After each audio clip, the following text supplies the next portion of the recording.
Hey everyone, it's Dinah, and we are back with more of Ms. Marvel. This is on to episode number 2 of season 1.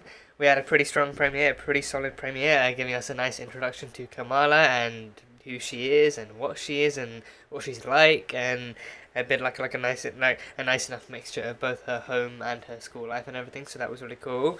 So yeah, she's just like a huge Avengers fangirl, specifically Captain Marvel, as we know from the comics. She's a huge Captain Marvel fangirl. Recently, something I actually learned that isn't without its ups and downs. I think in at least in the comics, I think she actually does have her ups and downs and her kind of disagreements and her disappointments with Captain Marvel. But for the most part, I think she does kind of kind of she starts off idolizing her, and then I think from what I've seen and from what I've heard, I think as her journey goes down, I think she just goes down to like pretty much kind of being in on the same level as her, and actually kind of seeing her as somewhat more of like an actual kind of equal and everything. So that's really cool.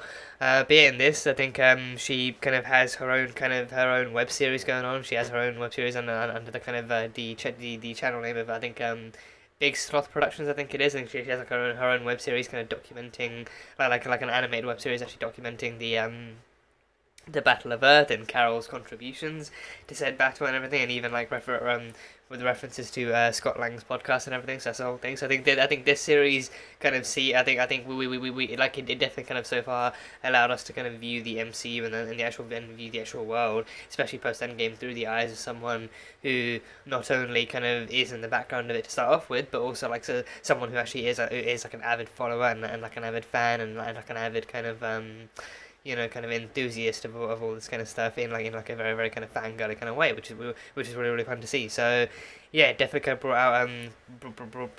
brought out like a really kind of joyful and joyous kind of joyous kind of vibe and like an energy that I think we haven't really kind of seen much of before. So that was really fun. And yeah, we had like AvengerCon and everything. Her and Bruno, we Bruno, her best friend, and I think they both went to AvengerCon and actually kind of had some fun there. Actually seeing all the different kind of Avenger kind of merch and the Avenger kind of like not exhibits, but like all the different kind of stands and it basically being Comic Con, but pretty much exclusive to Avengers, and there even being like an actual kind of costume contest where people could actually dress up as Captain Marvel and win and stuff. And then she came in with her pretty spot on kind of costume, but then she actually kind of swapped out accidentally kind of swapped out Bruno's kind of homemade kind of light up gloves for her own kind of actual kind of ancestral kind of heirloom thing that actually grew up and had powers, and the thing that actually gives her the powers and everything. So yeah, she used that, and then it kind of went a bit AWOL, but for the most part it didn't cause too much damage. So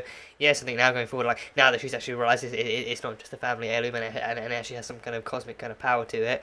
I think now we're kind of getting ready to go into the foray of actually discovering what it is those do and where they come from, and again exactly what the story with her nanny might be, since her nanny was the one who actually kind of handed it down and everything. So seeing what the story is there will be really fun. So that's cool. But yeah, when we met Bruno as well, played by Matt Lintz, who used to play Henry on The Walking Dead. So he is Kamala's BFF, and in this story he's the BFF. He's the one who kind of indulges her, and even actually kind of shares in quite a few of her kind of Avenger kind of fangirly kind of moments, and her her fan kind of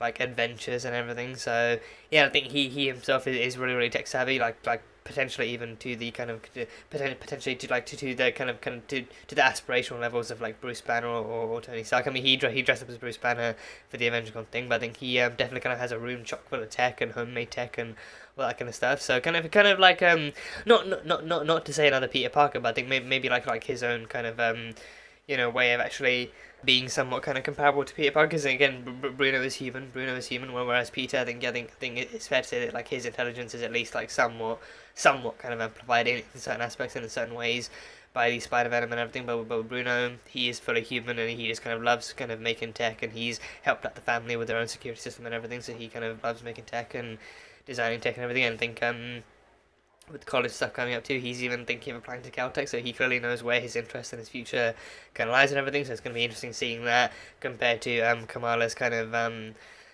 path of kind of doubt and kind of like, you know, just like her kind of being blind and in her future, not knowing exactly what she wants to do besides from just kind of go to AvengerCon and kind of idolize Captain Marvel and everything. But I think her own interests have showed that she at least kind of has like a potential future in like filmmaking or stuff. So that kind of humanized her outside of her powers a bit, so it actually kind of helped actually to actually set her up as like a normal human being before someone who's just waiting to get their powers and everything. So that was really nice. And we met her family as well. We met her mother, Abu and Ummi. So really nice to see that. So they actually kind of really accurately and really kind of passionately kind of setting up her background, like her being like a Muslim American, and a Muslim Pakistani as well, like her family kind of having come from there, and like her family kind of you know coming from there with the traditions and with the viewpoints and the mindsets they have and everything. So actually clearly showing her coming from like an Asian family with those kind of struggles and with those kind of somewhat those kind of setbacks and everything, but then her parents kind of being the way they are and actually kind of chastising her and kind of judging her for having the interest that she does and for wanting to do things that she wants to do and everything, but still kind of holding her back and actually kind of giving her all these limitations and all these different things too. So I think that being like a very kind of authentic representation of like, you know, of her being her age, being the girl of the family, and you know, like coming from all these kind of different kinds of barriers and everything. So that was fun. And then even at school too, I think even at school she doesn't really fully fit in. I think she's still kind of seen as the weird kind of girl who kind of loves Avengers and all that kind of stuff. And then of course you know, like the kind of possible kind of all actual racial setbacks that might come in later too. So a little bit of both, some friends and some family stuff too. So that was nice. And then we met Amir too, who's the kind of like the supportive older brother too. Like he's the one who, like in Kamala's eyes, he's the one who kind of gets everything and who kind of is always kind of supported and appreciated by the parents. But then she's the one who they actually kind of actively second guess and hold back on you know,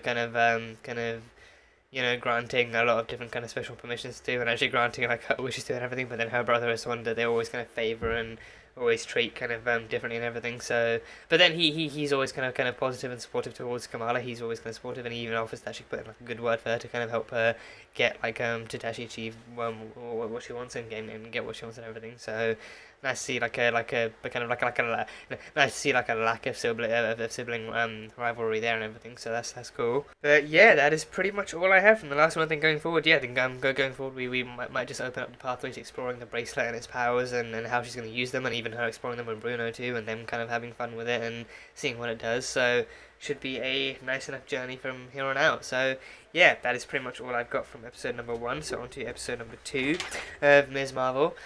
Let's go. Oh, flourish that hair. Yeah, she's feeling confident after those powers. Yeah. Oh, even the finger guns, whoa.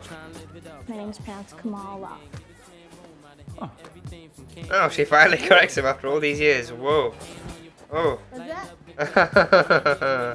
Can't lie, I'm liking it. Cannot lie, I'm actually liking it. Secret identities are secret for a reason. Yeah, but a million followers. That's great. Can you just show me, please? Who in the MCU besides Spider-Man has a secret identity? Let's be real. Bragging about being saved by the budget Captain Marvel. Thank you. What? Thank you. Thank you. Yeah, someone finally said it. Nightlight. That's what it really. That's the best you can come with. Nightlight. Like a really low profile. Night monkey, now nightlight. Really? You're that new senior, right? Kamran. Yeah. Come I'm having run. a party on Friday. You should come. Where should we have that party? Come run. Oh. Oh, now that Cameron's going. What? Now she wants to go. I wonder why, Bruno. I wonder why.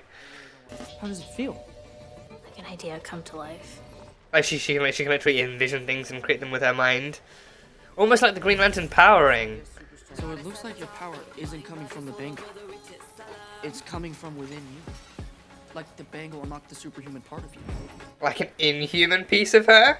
An inhuman piece? Do it, Marvel. Canonize the freaking Inhuman. Whoa. Asgardian or something? Canonize the Inhumans. Dude, am I related to Thor? Oh, no, I didn't say any of that. Looks like Arabic or... Maybe ancient Arabic or ancient Urdu? Who knows how far back it goes? Call it hard light. Hard Groundbreaking. light. Better than nightlight. Let me go. You have to let me go. Oh, don't pull a fucking Hawkeye and Black Widow. Oh, no. Okay, alright for now. Okay. Huh. Oh, that's cool. The slide is cool. The slide is cool. Huh. Sorry, Sheikh Abdullah. You know, it's just really hard to concentrate when we can barely see you. Sister Kamala, how glad I am that you joined us today. My God, Max, you should totally run. Are you crazy? Do I look like a 9-year-old man to you? No. Just being me. Can't lie, Nakia is actually so pretty. She is really pretty. That is the 22nd pair of shoes that have been stolen, and the uncles don't even care. 22 pairs of shoes, really? Who steals shoes like that? The change is here and the change is her, everyone. Hey, maybe I will run. Go on, run, make a difference. What? Ah, Kamala's campaign manager. She can make some awesome promotional videos and movies and whatnot. Is there alcohol in that? Nah, it's just orange juice. Are you sure? Dude, why would you do that? Seriously? What's the vodka? That's a dick move.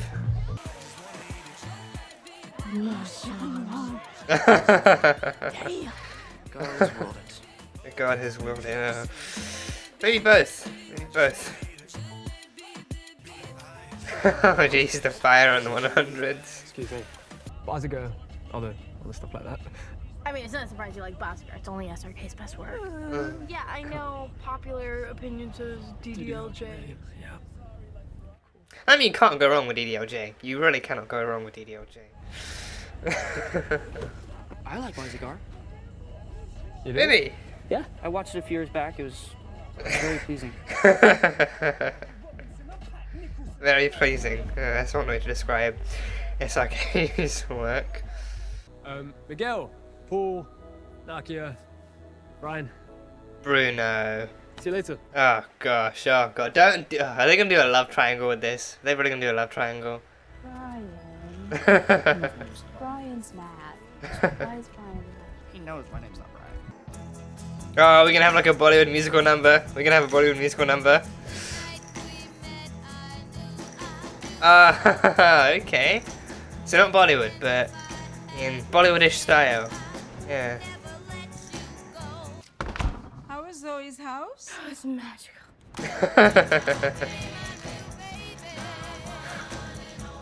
In Byzantium. Why is her nose like lit up like Rudolph? That's all I'm gonna say. I also have pads. No. Okay, that's How weird considerate. your mom can get about tampons. Yeah. My whole life, I've either been too white for some people or too ethnic for others. And it's been this very uncomfortable, sucky in between. I kind of realized I don't really need to prove anything to anybody. Like when I put this on, I feel like me. Probably why I ran for the mosque board. Remember, you're the one who convinced me to do it in the first place. I love you. I love her too. She's really cool. She is super cool. The early immersion program at Caltech, you got it. Oh, he got into You are spending Caltech. The next semester at Caltech, everything is free. It's all paid for. Scholarship? Meals, everything. Have you ever seen a movie? There's quite a lot of them. There's a ton of them. You want to be a Jedi? Oh, you mean Star Wars? A Star Wars movie. You want to answer phones of a demanding but impossibly chic magazine editor? Devil Wears Prada? Yes. You're the lead character. I'm Meryl Streep. Does he not know any Jedi names to make that comparison? De-stress after school. Best thing you can do. Drive. Really, that's driving is the best thing you can do? Sounds way too anxiety-inducing, especially after school. Don't worry, I mean, mine's the same. She still has a huge crush on King Osinio. So basically the exact same person. Yeah, I mean... Our cousin? You and me cousin? Yeah. See, that was actually just a bit I was doing. I'm a huge fan of The Great British Bake Off. I love that show. I think I remember you, man. You're looking at Rom things on the internet. We call you Rom.com Ron. We call you that from now on. All right. No, he just... I mean, you just, wow. So sneaky. So sneaky. Muniba's family moved to Karachi only after the partition. Back then, there was no Pakistan or Bangladesh. Partition, We were all one big country, India. Muniba's mother, Sana, who was just Sana. Nani. Sana. She got separated from her parents on the train station. Sana always said that she followed a trail of stars. Right back to her father. The bracelet? Did she have the bracelet? Or did her father maybe have the bracelet? Whoa. Whoa! Did you not eat anything? Or did you eat too much? Did he really pass out from eating too much? Is that a thing? Belonged to my mother, Aisha. The one who disappeared during partition, my great grandmother, Aisha. Oh, wait, Aisha. Oh! Wait. Are you okay? Oh. So, a few different answers. Don't question my love for the captain, kid. If it wasn't for slippery when wet, your father and I may never have met. Ah, that's an interesting song choice. Eid Mubarak. This is really nice. This is really cool. Eid Mubarak, sister. Alhamdulillah. Change is here. You look amazing. No, we don't have time. The Illuminantes, actually, they know everything. The Illuminati. Oh, I kind of love that. I kind of love that. Pros never respect the halal guy. Oh, that's the director. I think Adil El Arbi or something. I think that's the director of the show. That's cool. He gets a cameo. I think did he also direct Moon Knight? I can't remember. I think he might have also directed Moon Knight, but he's definitely the director of this one too. Yeah. The The Illuminantes. Okay. Kamala's my best friend. Oh yeah. Right now, she's helping me exercise our right as citizens of this great nation to participate in democracy. You wouldn't rob two young women of that future, would you? I mean, come on, this is Kamala and me, your daughter, basically your other daughter. Basically. His face. Oh, his face. Oh, no, Kia knows how to pull those strings. She knows. She just knows how to reach. Oh god, those sweets look so good. Oh, those sweets look so good. Pretty sure those are sweets. Pretty sure, because I've had like a few of them in the past. So. Yusuf, what are you doing? He is changing his mind as he has the freedom to, Rashid. He has the freedom to change his mind. Got to be kidding me. I'm a big Oh fan. gosh, this fucker, Yes, this guy. everyone in the office is. No, he. That video that you made about low-calorie popcorn. That's all we get for the break room now. Are you serious? I'm not joking you. He guy in the chair, Ned. Was she Latina? I'm sorry, I'm supposed to say Latinx now, right? These absolute fuckers. Middle These Eastern? freaking. Perhaps. South Asian? Search every temple, community center, and Oh gosh. and mosque. No, dog. Be respectful. God. The FBI is already surveilling. Let me know that.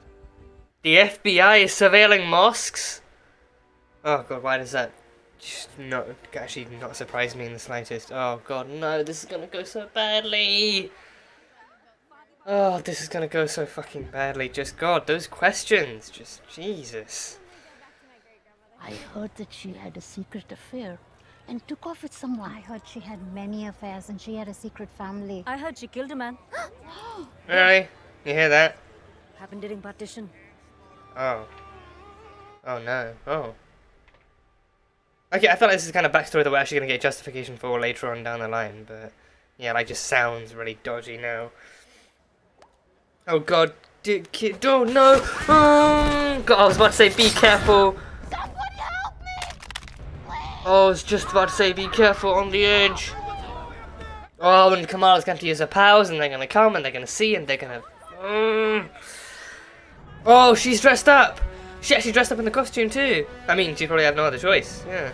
I shouldn't have climbed all the way up here. Why did I do this? Hey, Because you're young and impulsive. Yeah, let's focus on that. Do you have a favorite food? Ice cream pizza. Ice cream pizza, that's not a bad choice, yeah. Is that 2 foods or 1 food? 1. I put ice cream on pizza. Ice cream pizza? Ice cream pizza. Oh god, only one more hook, that's it. Kamala, come on, Kamala. Oh, platform slipped. Oh. Oh.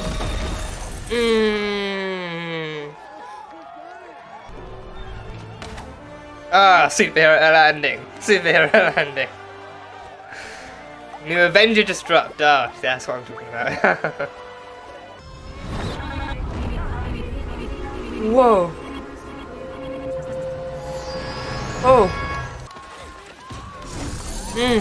Oh. No. No, no, no. Okay. Okay, soft-ish landing. Soft-ish landing, right? He's okay. He's gonna be okay. He's gonna be fine. He's gonna be fine. Just get him like a bucket load of cold compresses, right? Maybe an actual ambulance too. Oh no. Oh gosh. Oh no. Are those? What kind of drones are those? Oh. Oh, they're probably gonna catch on to that for destroying property or something. Oh, oh, oh, oh, hops, hops, hops, hops. Oh. Oh, nice. Nice. Oh. I've been waiting a very long time. Oh, snap! It's her! I'd like you to meet my mom. Is his mother Aisha?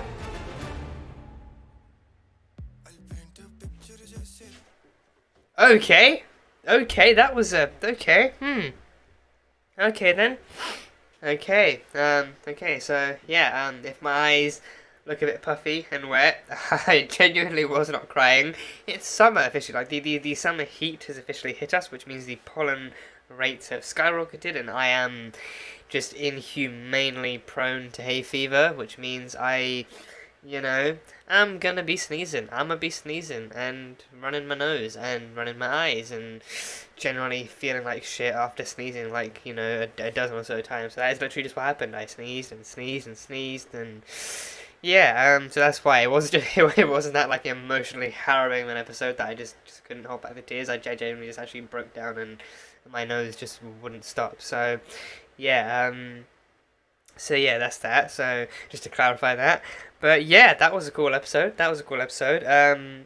So yeah, I think I love that kind of a start, being as potentially kind of cringeworthy as it is, because I think obviously like I think this already being like a teen drama, like a high school teen drama thing, it's gonna have its cringiness because teenagers are cringy. Teenagers are cringy. I think this is something that needs to be established, and also needs to be established with age appropriate actors playing these characters too. So I think with Kamala's thing, I think we're with Imran Vellani, I think I'm sure she's not yet really hit her 20s. So I'm not really sure like exactly how old she is, or maybe just past her 20s or something. I think Matt Lintz, I think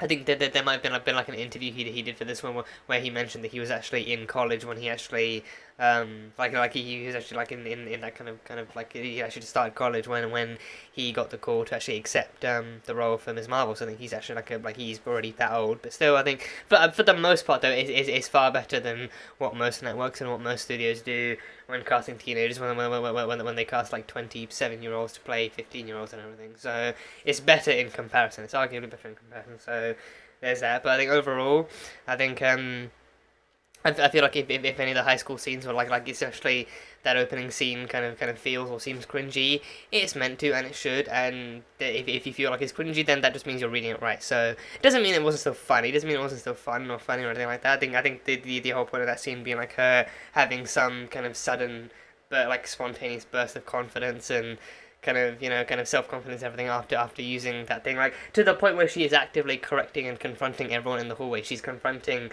the teacher who keeps mispronouncing her name, she's confronting the jocks who keep throwing basketballs around her and everything, and even the couple they stand in front of her locker and everything, they just refuse to let her actually access it and everything, so she's actively confronting and actually making her presence in the world known and everything. So simple opening scene, slight element of cringe, just a nice kind of reintroduction to Kamala after she actually experiences these new powers and everything. So it was nice enough. It was definitely nice enough. So that was that. But yeah, even the bracelet itself, I feel like, you know, they're kind of, I feel like they had like a, there was definitely more of like a show don't tell. There was definitely more of like a show not tell. Like they're them actually showing her creating things and her kind of actually doing things with the bracelet, actually creating platforms and all sorts of different things. But then I think they did kind of describe it in like a way of like on the one hand it was like with Kamala saying it felt like an idea come to life. So with her actively imagining something, like imagining her hand getting bigger, or imagining her being able to shoot out different little kind of hex bolts, or different kind of like platforms for her or other people to stand on and everything. Like I think that kind of stuff definitely does kind of remind me a little bit of the actual powering. But I think maybe difference with the powering might be that, like, I think with the powering with the Green Lantern powering, you can create anything. That's the whole point of the powering. Like, you can create weapons, you can create shields, you can create different types of things and everything, and stuff. So, but with this one, I think with this one actually maintaining its kind of accuracy even in this form to Kamala, I think she can still kind of, I think, because I think she couldn't make platforms before without using her hand. Like, even before, I think even in the comics and even the game and stuff, I think her enlarging herself, I think she could still make her hand like a giant platform someone could walk onto, but then that would still be like her enlarged hand. But with this one, it allows her to create other projectiles and other kind of defensibles and everything that aren't specific to her hand, but then she can still create that kind of cosmic kind of shield around her hand and enlarge it and stuff, but then that becomes heavier, so she has to actually lift it and everything, so she has to use like momentum and stuff to actually kind of maintain her ability to actually use it with some sense of fluidity. So I think the fact that they actually had like some superpower training in this alone really kind of does kind of go to show like how quickly of a pace they're actually moving at and everything. Like the fact that they actually go on from actually having seen it in action at AvengerCon to now in this episode, pretty much like the next day or like the next kind of few days over, or like the next week over or something, to actually using it in training and seeing what it can do and seeing what she can do and how long she can hold it and doing all that stuff and everything, so that's pretty cool. But yeah, and then I think you mentioned there was some kind of ancient writing on the bracelet too, that there was some writing on the bracelet that I think Kamala identified as like Arabic or Urdu, which I think could have been like the ancient version of either one of them, so that's cool. Like maybe like runes or some actual kind of like transcriptions or something. They like, you know, like some actual kind of like bestowing of the power onto the wielder, or even explaining where the power comes from or something, so that's really cool.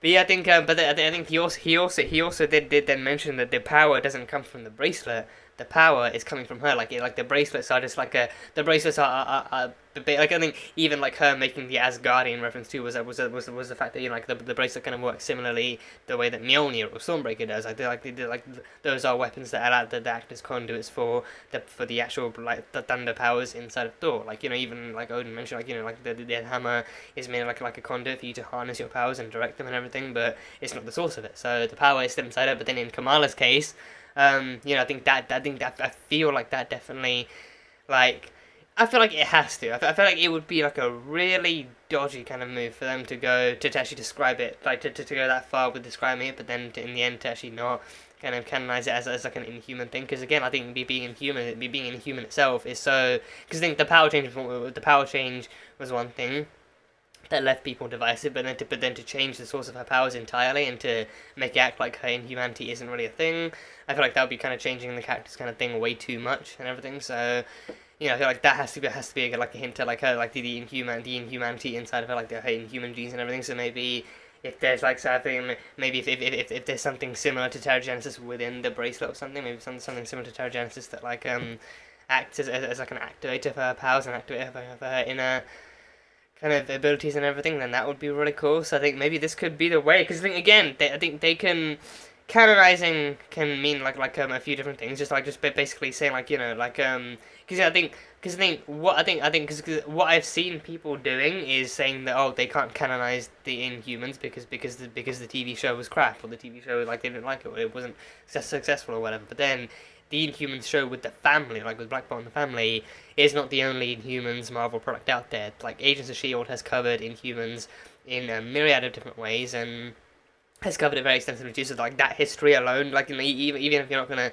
bring in the actual family until later on, or actually kind of utilize them in a different way, you can still cover the fact that there's Quake, there was, you know, like the Secret Warriors, or all these are the Inhumans in the actual universe to do all this stuff. So you can easily canonize them, and you can easily canonize that history, because that history alone actively did work to cover the creation and the history and the purpose of Inhumans and where they come from and how they work and all that kind of stuff too. So you can easily canonize that stuff. Like please canonize that stuff if you're gonna canonize anything, because then, you know, I haven't personally seen Inhumans, so I can't really speak to how I feel about it, or if I want it to be canonized or not. But I cannot tell you how fucking badly I want, like, how much I actively do kind of wish that they'd at least think that they'd be able to canonize Agents of S.H.I.E.L.D. So yeah, because the work they've done within Humans on Agents of Shield is genuinely impressive. It's genuinely enjoyable, and everything, and it's really really creative. And they've actually kind of like even despite not working with the Inhuman family in like specifically, like they've actually worked to create Inhumans as this kind of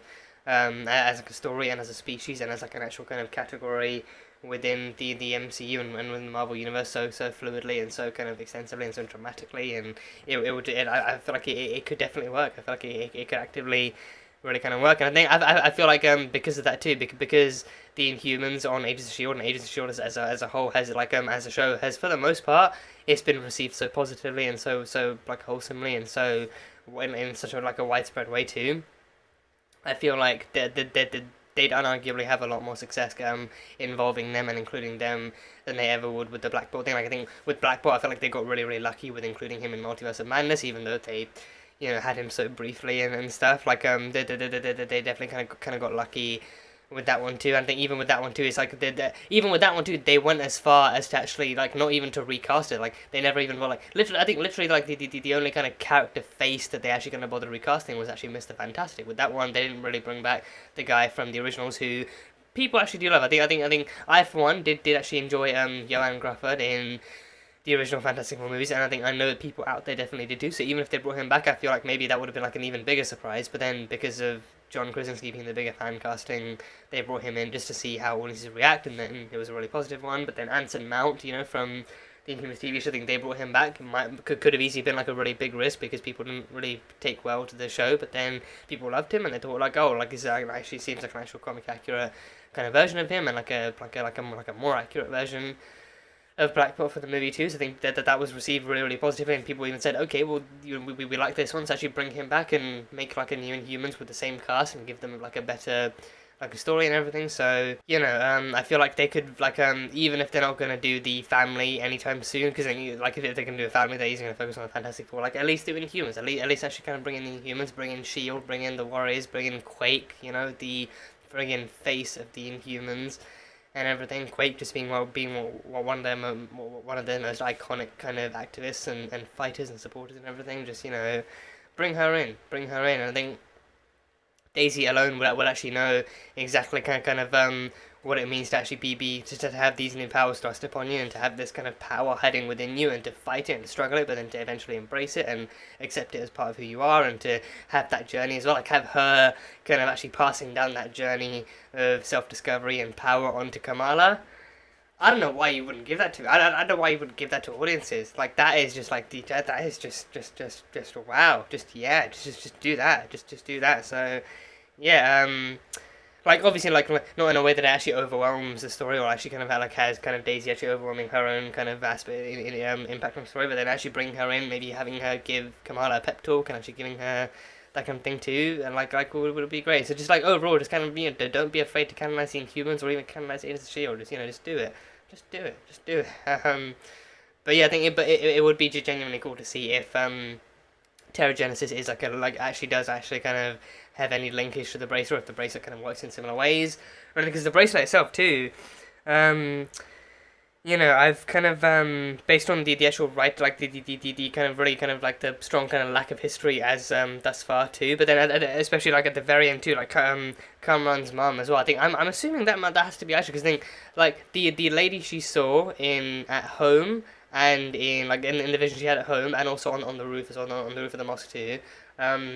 I'm guessing like that has to be Aisha too, because I think she would probably unarguably be the one that they showed to us more, especially with all the actual dialogue around her being so vague and muddy and distorted and everything. So Aisha has to be the one that we've seen in the visions, and then she also has to be the one that we've seen in the car too. So maybe, but that's apparently Kamran's mum as well. I think given how old she's meant to be the great grandmother, but then she really does not look, like a great grandmother for her age. So I think I'm wondering, especially if she is the original owner of the actual bracelet too. I'm wondering maybe if there's like a similar kind of backstory to Shang-Chi and the Legend of the Ten Rings film here, like how when we managed to live as long as he did, because the Ten Rings literally granted him an extended lifespan as well as the actual powers that he had and everything. So maybe the bracelet kind of acts in a similar way. Maybe like her usage of the bracelet allowed her to live as long as she did, and maybe she actually made some mistakes and had to give them up, or maybe she actually kind of gave them up willingly to avoid kind of making any other decisions. But in this one,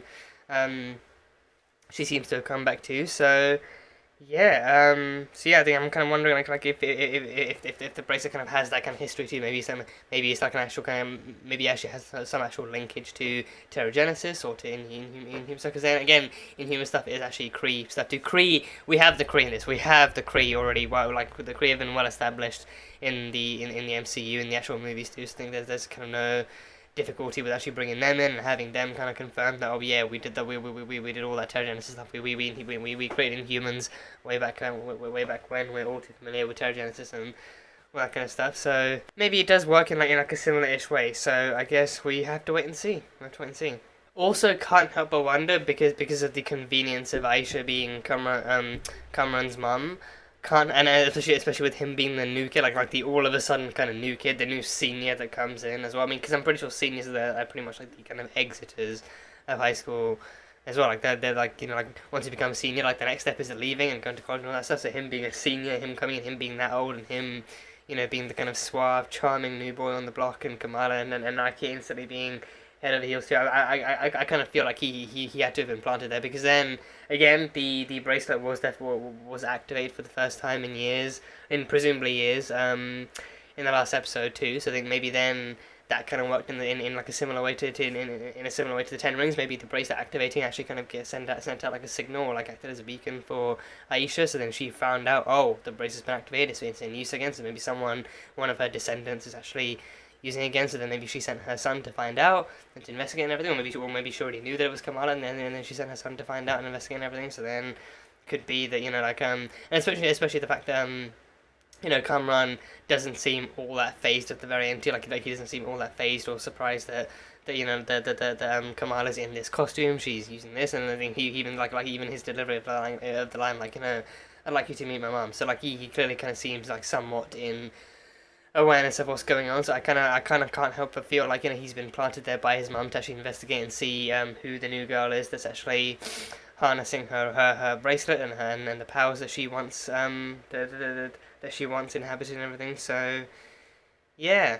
But yeah, we had Kamran, the new kind of senior kid, and I think the charming new boy on the block, who pretty instantly caught the attentions of both Kamala and Naki and everything. Bruno not so much. I think he definitely kind of had the whole kind of jealous kind of best friend kind of vibe going on. I think even like the way they executed that pretty much throughout the episode kind of had me kind of feeling like, oh, they're probably gonna. I think they might do, but I really don't know if they wouldn't. I also don't really know if I actually want them to. But then they might actually end up going down the route of, oh, he's like an actual.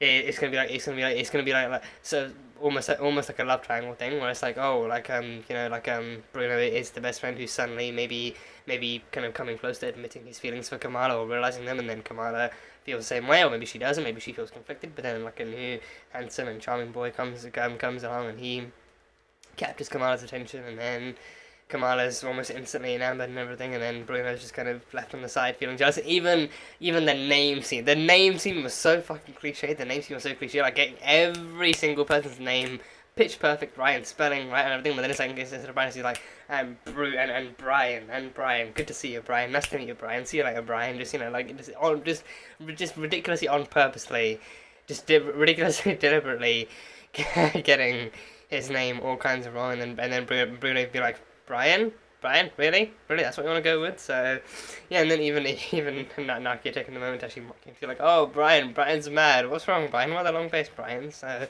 just had like textbook kind of love triangle stuff written all over it, with the with the newcomer actively kind of making the best friend character kind of feel all kinds of jealous and everything. So I don't know, I mean, now with this new reveal, I can definitely, I can kind of see them going down the path of like Kamran.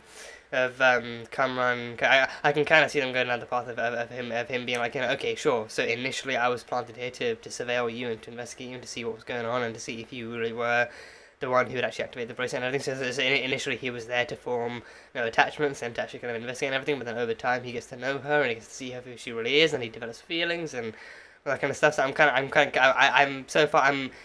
anticipating. I'm gonna wait for it to see if it actually does happen. But I can kind of get those.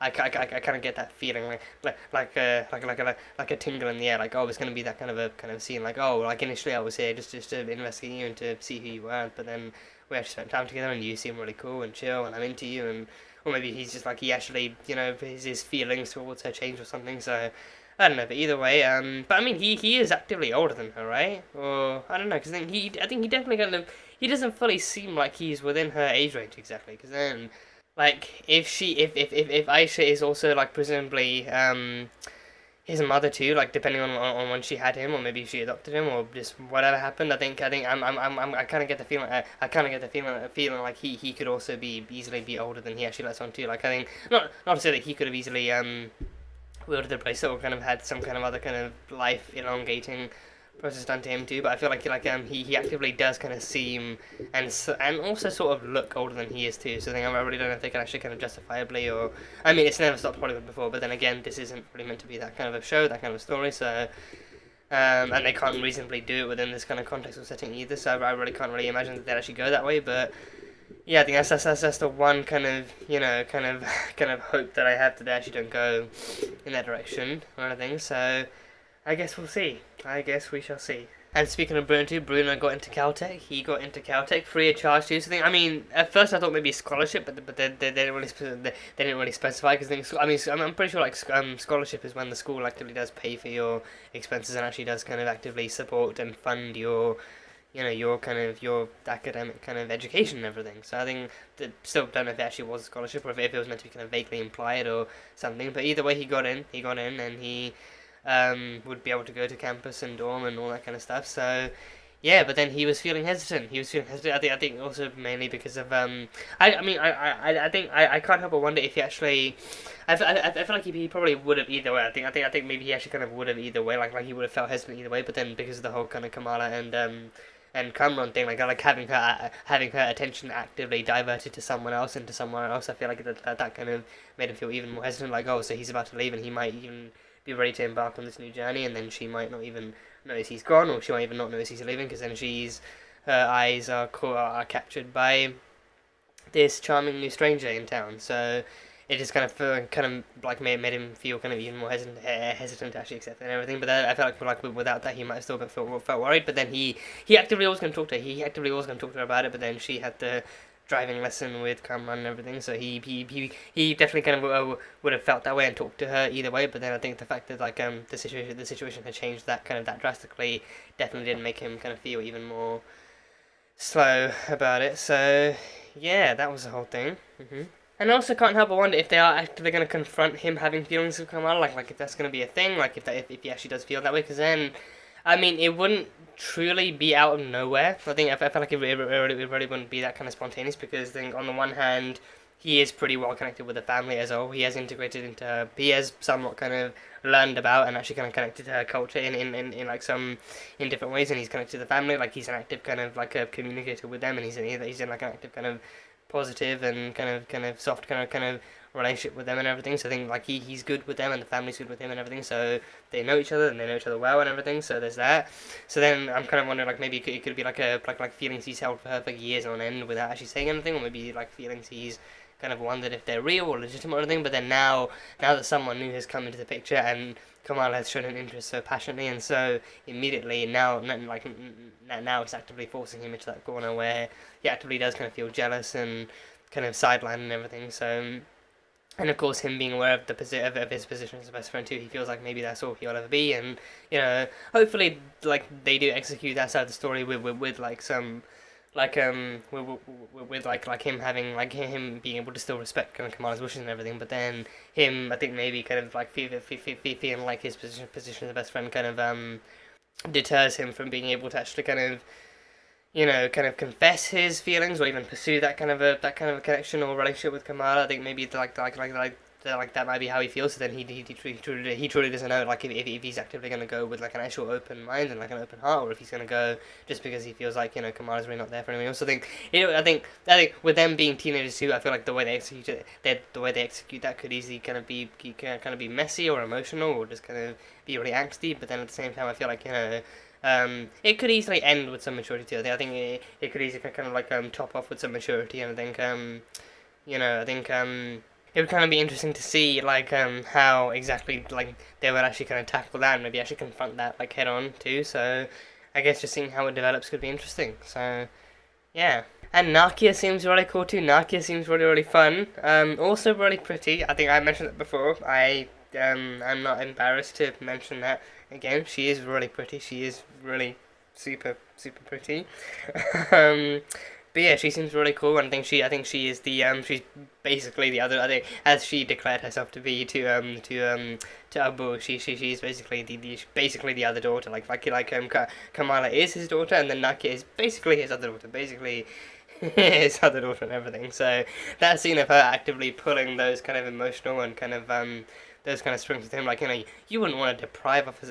You wouldn't want to deprive us of actually building that better, more hopeful future for us, would you, Uncle? You wouldn't actually want to actually stop us from actually building like a more hopeful future for us ladies and actually helping us secure a more faithful and actually more kind of, you know, solidified and kind of that kind of future. Like, you wouldn't want to deprive your own daughter of that, let alone me. Like, basically, that scene of her actually getting through to him, actually just so gently leaving the leaflet in his hands too, was just. That was priceless. That was absolutely priceless. She knows how to get into your into your heart and under your skin in all the most kind of effective and influential ways. So, yeah, she's. I mean, I think on like a personal note, she makes a great kind of campaign you know, like an actual kind of candidate and everything. So yeah, but I think we didn't really kind of see like a whole lot of her besides from the guy at the sandwich, the food stand. Didn't really see a whole lot of her actually kind of going for a non-personal note or anything. So yeah, but I think I do hope she makes it onto the mask board of directors and everything. So that would be really cool to see. But yeah, Nakia just seems really fun. I think she always keeps tampons and pads on hand. She always has it on hand for Kamala. I'm probably safe to assume she just kind of has it on hand for anyone who needs it. But then Kamala being in that kind of like a close kind of contact and being that close with each other, I think she just kind of is aware and kind of like and makes sure to actually look out for her too when they're at school. So that's really cool. That's really considerate and like a really kind of cool and kind of really simple scene to have. But then also I think the reference to have her mother too being like, you know, I know how your army actually kind of treats like how your army is about like pads and tampons and these kind of things too, which I think might be like a reference to like the whole kind of like the modesty thing in Islam. Maybe might be a reference to that. So it's cool that she actually still kind of like is kind of aware enough and actually kind of still kind of like is, you know, obviously is aware of her own body, but then is aware of Kamala's too and aware of their needs and everything. So simple scene. I think not one you really get in movies and TV shows often. I heard I haven't seen the movie yet, but I think I actually heard there was a very similar scene in Turning Red too. But in that one, the mother actively does kind of be prepared for anything. Like she keeps pads and tampons and all sorts of other kind of products on hand to make sure that her daughter is ready and everything whenever something happens. I think in that one, also like a very kind of brief-ish kind of scene, but still like a really cool kind of moment to have, because again, like, you really don't see that a lot in movies or shows. Like you don't see people actively kind of you know, actually keeping like tabs on like how kind of everyone's bodies works and how kind of like actual healthcare needs and how that kind of stuff actually unfolds in like a person's life. So I think having that in this too is really cool.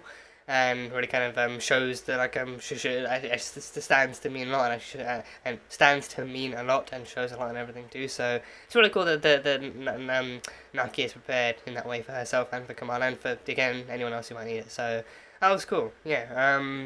But yeah, she and I think also like that scene of them in the bathroom as a whole, like even her actively kind of talking about like the struggles of being like, you know, too white for some people, but then too ethnic for other people. I think she even mentioned that was before she wore a hijab too, because I think even without the hijab she has like brunette hair and everything. So I think even her being Middle Eastern too, like her and Kamala both being Middle Eastern, but then I think I'm pretty sure like Kamala is kind of slightly more kind of dark skinned too, but with her with Nakia, I think her kind of having that kind of passing struggle, like she passes white enough for some people and then too ethnic for others, so then, you know, it's like she kind of like she gets like kind of gets by easier in other places, but then in certain places if she's too ethnic, then she's easily going to be treated differently and kind of actually have more barriers and borders in front of her and everything. So it's a very real struggle for all sorts of different kind of for all sorts of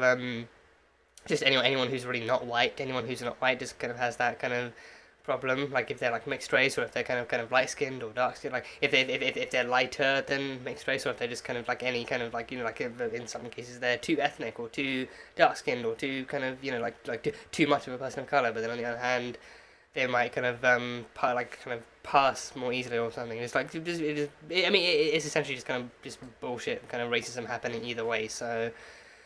You know, but that actually, I think having her address that, and actually having her kind of actually talk about her own kind of experience with that, and having her own kind of struggles, and until she put on the hijab, and then putting on the hijab, that was when she finally felt like her, and then it was finally when she felt comfortable in her own skin and in her own appearance and identity and everything. So that's when she finally felt able to kind of traverse the world as Nakia and be able to announce herself to anyone who needed to know her, and been able to actually identify herself in like a more authentic and accurate and comfortable kind of way. So actually having that kind of having her voice that experience as a whole, but then also actually voicing her struggles too, I think really definitely kind of meant a lot for the story. And I think I'm just sure that almost anyone going through the same struggles can actually kind of still definitely kind of relate and actually understand what she's going through, and actually kind of having those kind of struggles actually mentioned in a story too can mean a lot for different people. So they're just going all the right ways with this. I feel like they're going in like a lot of appropriate and in like a lot of important kind of directions with the story, and actually kind of making sure that they're not really kind of missing any bases, and actually covering as much as they need to cover, but also as much as they can cover. So yeah, I think it's definitely kind of it definitely kind of a lot to do with people both in front of the camera and also behind the camera. People actually bringing the characters to life on screen, but then also the people who are writing the story and actively putting their own experiences into the script, and actually making sure that this is actually a story that people can still understand, even if you're not from this background, even if you're not from this culture, this religion, whatever. You can still, you know, like you can still kind of learn like a little something from every kind of story you consume and stuff like that, which is kind of why diversity can be very, very important. So yeah, it was really cool to actually have that in the episode too. So that was fun. And I think also it was really nice because it was a Eid Mubarak in Jersey as well. Like I think probably in their mosque, like in maybe like the kind of the back area or like the backyard of their mosque. I think the mosque scene was really cool too. I actually kind of showing them going through, because I've you know, like, again, not Muslim, so I've never seen what that preparation is like. I've seen certain videos, like certain different kind of like videos and like documentary kind of clips too of what it can be like inside a mosque, like years and years back, like when I was kind of studying it very, very briefly, albeit very briefly in school. But for the most part, I think I've definitely kind of been outside the loop on exactly how this goes, and exactly like kind of like what kind of preparations in there goes. So I think they kind of took their shoes off and washed their feet and washed their hands and their face and everything. And I mean, I think maybe like for some comedic effect, for them too being late too, like it was actually like a bit rushed, and them to actually kind of rushing to get everything ready and to make sure they were actually going to fit and ready and well and everything. So there was that, but I think they both. I'm not sure if because I don't know if headscarf is applicable here, but I'm not sure if headscarf and I'm pretty sure like hijab might be its own thing, maybe, because I think Nakia still wore like a more colourful kind of headscarf thing as well, but then I don't know if that's like the whole hijab thing, because I think pretty sure like there's other kind of like head cloth kind of pieces that wrap around the head and stuff under the actual headscarf and everything. So I'm not sure like entirely how that works, but either way, I think I'm pretty sure like Kamala wore it inside the mosque too. When she was inside the mosque, Kamala wore it too. But I think that's just kind of what like every kind of woman and young girl who is Muslim kind of has to wear in that environment too. Then I think the men kind of actually wear kind of caps or hats or something. So there's that. But I think with this one, I think actually kind of having that scene, kind of showing them getting ready for the mosque and showing them actually kind of in the room and doing that kind of stuff was actually like really kind of really kind of like simple, and really kind of like a simple kind of display of what goes on and then what it means and everything. So that was really fun. But yeah, I think just also like the Eid Mubarak festival as well, like this, that them just being there, like the kind of like, at least the Muslim community of Jersey City, presumably of all of Jersey City, actually kind of being there to celebrate and everything, and also seeing how diverse the Muslim community really is. Because I think I've really only ever actually kind of heard stories and heard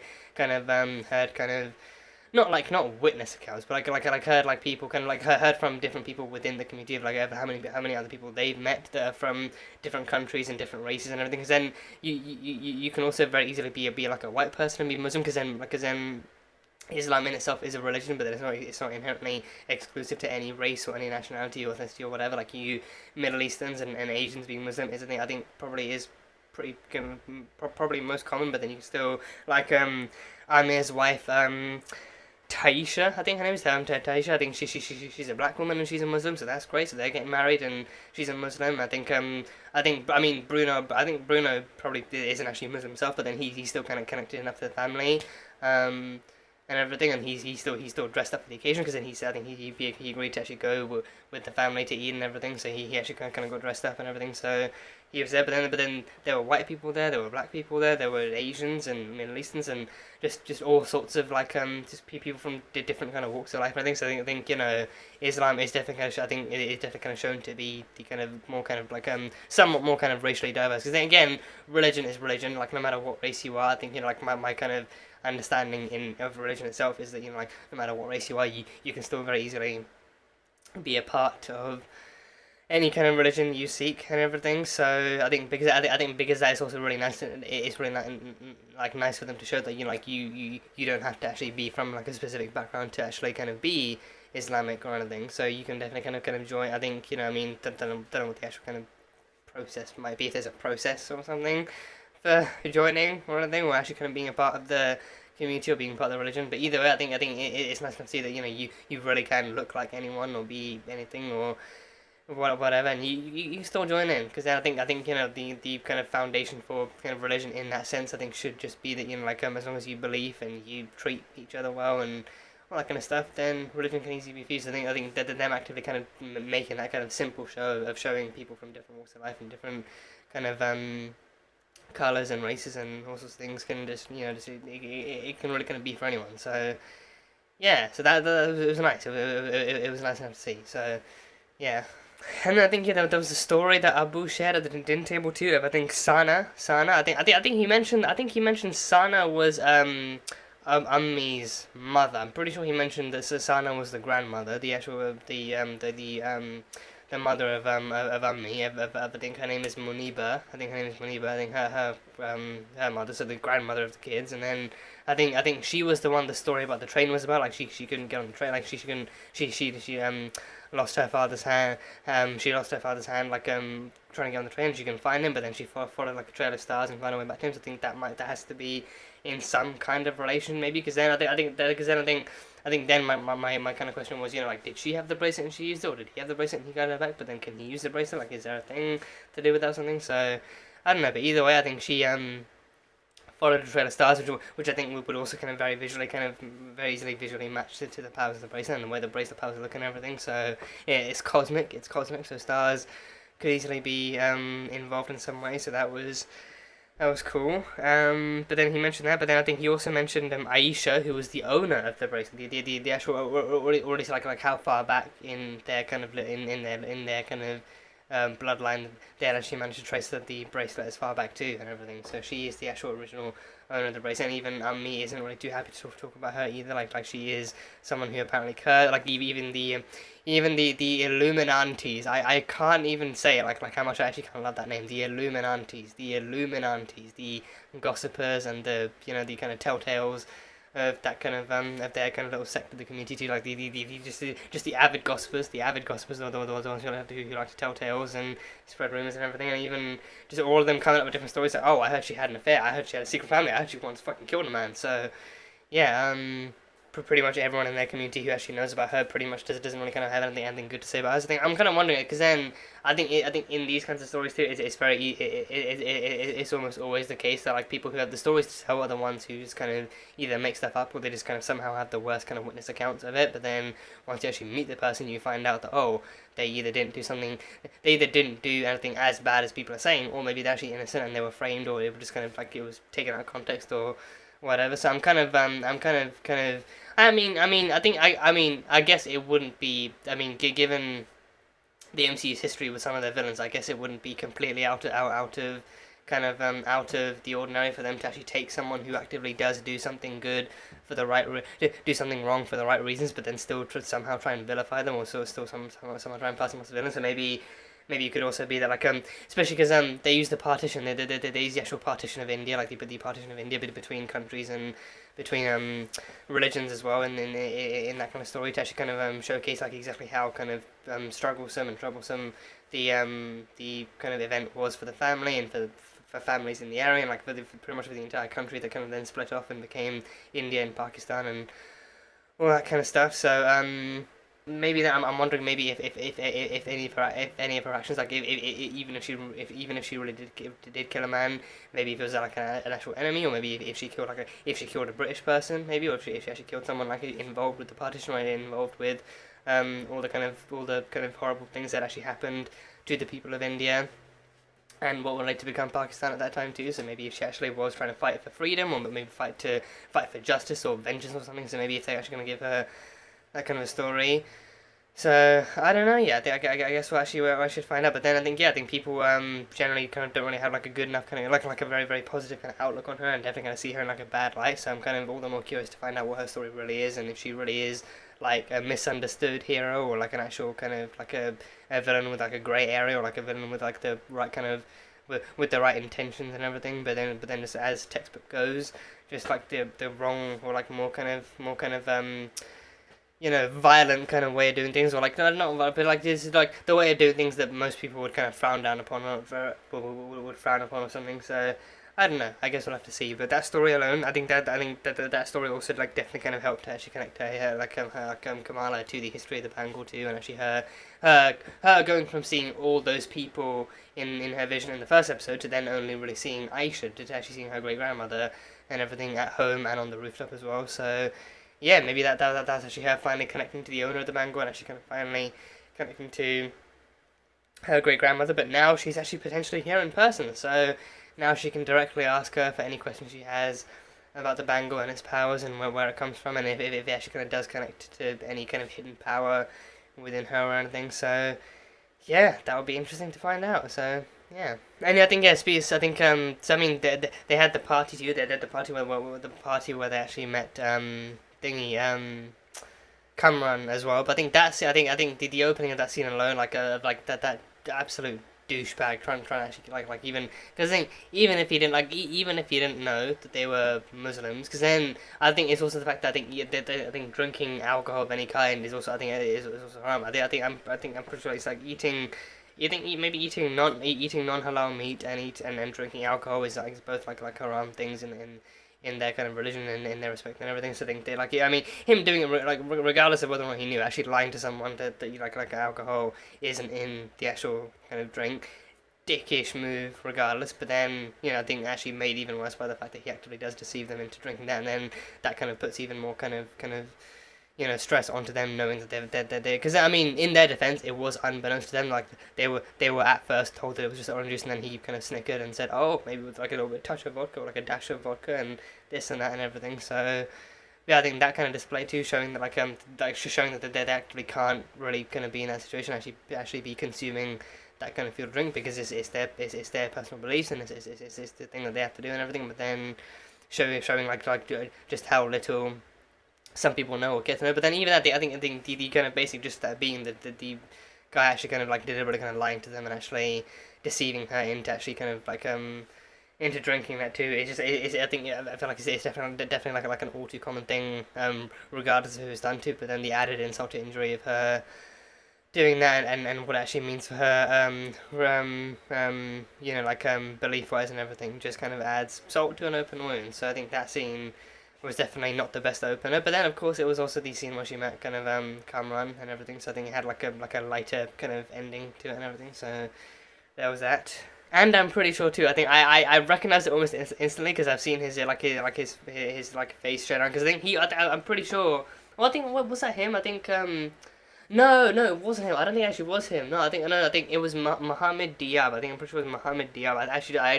I just remember that name. I just remember that name. I was thinking it was actually Mohammed Diab who directed Moon Knight. But I think it was Adil El Arbi, I think his name is. He's the one, I think, maybe co-directing this. I think I'm not sure if he's the actual if he's the only director. I think he wasn't the one. He wasn't necessarily the one who directed this episode. I don't think. I think he it's like season wise in general. I think he also might be like a somewhat of of a co-director, but I think he is one of the more prominent directors of this season too. Adil El Arbi, and I think he's also Middle Eastern. I think presumably a Muslim director too. So I think he actually having his cameo in this, actually having him at the Eid Mubarak scene as well, actually taking a selfie with the uncles, actually being there. I think I recognise it almost instantly. I actually recognise him. So having his director cameo in this was actually pretty cool. So that was fun, yeah. And then of course the DODC, the freaking DODC. So I got it wrong last time. It wasn't FBI. It was the Department of Damage Control, the DODC. So yeah, they're of course investigating the new enhanced person. I think that guy is just the most manipulative, kind of skin crawling little shit. Like he even in No Way Home, he actively goaded Ned, like using the whole kind of guy in the chair kind of thing too, like the guy in the chair thing, and even like actually accusing Ned of not having known first instead of MJ. Like he actively he used Ned's kind of own stuff against him too. Like he either knows how to antagonize you, like he did with May, and the whole kind of child kind of endangerment kind of thing, or he or like with Ned, he knows how to coax you out of your own kind of shell and actually kind of get you to admit to stuff. Because then Ned happily admitted to actually kind of aiding him in capturing Vulture and being the guy in the chair and everything and all that kind of stuff. So that guy just knows how to talk. Like he just knows how to actually get people and to read them and to respond to them in a way that gets them to admit stuff and everything. So he did that with Zoe too, being like, "Oh, you're the Zoe Zimmer. You're the famous Instagram and TikTok star, and you're the one with the popcorn videos and all that kind of stuff." And actually kind of getting even actually kind of, you know, kind of softening her up and being like, "Oh, your videos are always running here in the break room and all that kind of stuff." So just actively getting through to her that way, but then also actually, actively jumping onto the bandwagon of the other kind of Captain Marvel who saved her, being the aggressor and being the attacker and everything. But then nothing is worse than the woman is like immediately kind of assuming like, oh, so she wasn't a white girl, so then she must easily be like a foreigner, be like I think she can just kind of like mention different kind of skin colors and ethnicities and everything, and actually kind of jumping onto that bandwagon of, oh, so she's foreign, she must be brown, she must be Middle Eastern, and doing all that kind of stuff, like stuff that's all too kind of familiar and like an all too familiar kind of accusation tactic in the real world too. And everything, and then of course the kind of collaborative kind of orders between them after that being like, oh, kind of, so like now go check on the mosques, go check on the temples, go check on the mosques, go check on this, that, and the other, like all sorts of other kind of ethnic establishments that religious kind of communities use and everything, and like go to them and investigate everything. But then he even said like, you know, like don't be too, you know, out there, or don't be too kind of, you know, like obvious or anything, because then the FBI is already surveilling them. So then for whatever reason the FBI is already kind of surveilling, I mean, not for whatever reason, but still, like, again, the FBI is also kind of, yes, surveilling them for their own reasons, for whatever reason. So yeah, just having that whole kind of thing, having that whole kind of story aspect too. So it really kind of does kind of make me wonder exactly how they're going to tackle that whole thing too, like with her being like an actual kind of like a Muslim Pakistani superhero too. Well, like she's not even like a superhero, like even then, like they call her an enhanced individual. They call her an enhanced individual, which is exactly the kind of like exactly the kind of dog whistles they used against Inhumans in Agents of S.H.I.E.L.D. 2 to pass them off as potentially dangerous and potentially lethal kind of suspects of criminal and like terrorist activities too. Like even the Watchdogs using it, then the media using it too, like enhanced individuals with powers of mass destruction and capabilities and all that kind of stuff. So then I think that they're them actively using it against someone like Kamala, you know, who is already coming from a background that faces so many different kinds of stigmas too, and so many different kind of stereotypes. I think I just really can't imagine that kind of a story or that kind of like a confrontation is going to go down too well. So I'm really nervous like to see how that might go down. But then also like you know, I think the fact that they address it alone kind of does shine a light upon, you know, what the community actually faces and everything. So I guess like it's an important thing to look at, but then also not going to be comfortable. But then I think again that is the point. Like, you know, if looking at that makes you uncomfortable, it again makes you face the world and face the different and actually kind of like see all the kind of challenges the community faces and everything. So yeah, I mean, again, it's definitely something worth kind of looking at and everything, but obviously not going to be easy to look at. I think it shouldn't be. It shouldn't be easy to process or easy to actually kind of look at, and you shouldn't really kind of walk away thinking that kind of thing is okay. So yeah, I guess just as I think overall the whole kind of point of this kind of story is meant to be that like Kamala is able to actually embrace her identity as a Muslim Pakistani American kind of grown like American raised kind of girl, and actually embrace her identity, embrace her religion, her culture, her background, and everything, but still kind of be able to shine and rise and stuff in a world like this and everything with her family and friends by her side. So in all the right ways, I feel like this can and should be an empowerment story. So yeah, and they already have a name for her too. I think Zoe came up with the name Nightlight. So I don't know exactly what I mean. Nightlight. I mean, Nightlight. I mean, I guess like she does have a starry night sky nightlight projector in her room. I think her her powers are cosmic and consist of like different stars and like a cosmic looking kind of form and a shape and everything. So I guess it kind of matches, but then again it has this it has almost the same improvisational levels to it and improvisational kind of tactics to it that Night Monkey does. Like, I mean, Night Monkey was really on the spot for Ned. Night Monkey was really on the spot, but then Nightlight, I mean, I feel like maybe visually it has a bit more kind of correlation to it, but still seems pretty still seems pretty out there and everything. So yeah, but yeah, no, and I guess I think I'm also kind of curious. I mean, Zoe herself also did insist that the girl didn't kill her or didn't try to kill her, that she did actively save her and everything. So I'm hoping that if and when a kind of Kamala Khan reveal does happen to her, that she was the girl behind the mask and everything. I'm hoping. I mean, so far, yeah, we haven't really seen any of Zoe actually bullying her in the show. I think in the comics she is fully out, like she has some really out there kind of racist remarks and kind of like anti-Islam and anti-Muslim kind of religious remarks too. Like she's like a really horrible character to begin with in the comics. But then I think at the end, I think she does kind of have somewhat of like a redemption. I've seen she actually has somewhat of like a redemption arc where she actually does apologize and she does take back the stuff that she says. I think they haven't really kind of bothered to really make her like even the most casual bully or even the most generic bully in this yet. So I'm kind of curious as to see if those scenes are really coming up or anything. But then hopefully, hopefully then the actual the actual face reveal scene, if it actually does happen, or some kind of like an identity reveal in this does happen, then maybe it actually kind of goes better, because then that was the one thing I didn't really kind of like about the kind of No Way Home reveal thing. Like when that reveal happened, I think Flash immediately decided to capitalize on his connection to Peter in the most Vegas ways possible, and he never really apologized for the way he treated him or apologized for like any of the stuff he did or said. Like he immediately kind of capitalized and pretended to be Spider-Man's best friend and everything. So that stuff just really did not like it at all. So I'm hoping with this one, regardless of how bad the bullying might be or how comic accurate it might be, I'm hoping that any kind of reconciliation scene or any kind of apology scene in the show actually does go well. But then not to say that Kamala would be under any obligation to actually take the higher road and accept it. But then I think as long as I think it depends on it, because again we haven't really seen any kind of bullying or harassment happen from Zoe to begin with. So I think there's not really telling exactly what direction they're going to go with this. Maybe they might actually kind of have them go like the casual kind of deterrence kind of route with this, where Zoe simply thinks that Kamala's weird for being so Avengers obsessed, but then she's the same way, or could be like another thing entirely. But I think it just depends on how they go with it. So I guess we just have to wait and see exactly what route they take and how they explore it and stuff. So yeah. But yeah, that is pretty much all I have. That is all I have so far from this episode. So it was a fun one.